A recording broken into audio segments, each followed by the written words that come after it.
Hello மக்களே, இன்னைக்கு ஒரு பெர்ஃபெக்ட் கிறிஸ்பியான மெதுவடை எப்படி பண்ணுறதுன்னு பார்க்கலாம்.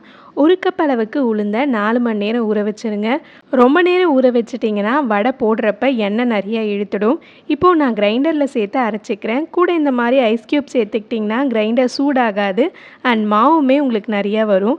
இந்தளவுக்கு நல்லா கெட்டியாக அரைச்சிக்கோங்க.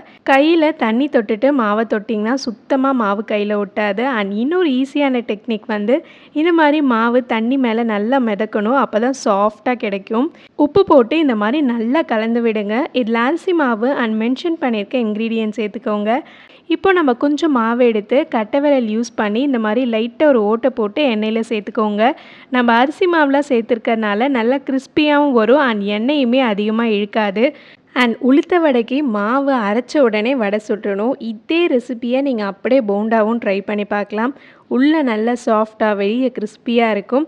ஸோ நெக்ஸ்ட் டைம் உங்கள் வீட்டில் வடை சுடும்போது நான் சொன்ன டிப்ஸ்லாம் ஞாபகம் வச்சுக்கிட்டு பர்ஃபெக்டாக கிறிஸ்பியான வடையை ட்ரை பண்ணி பாருங்கள். பாய் பாய்.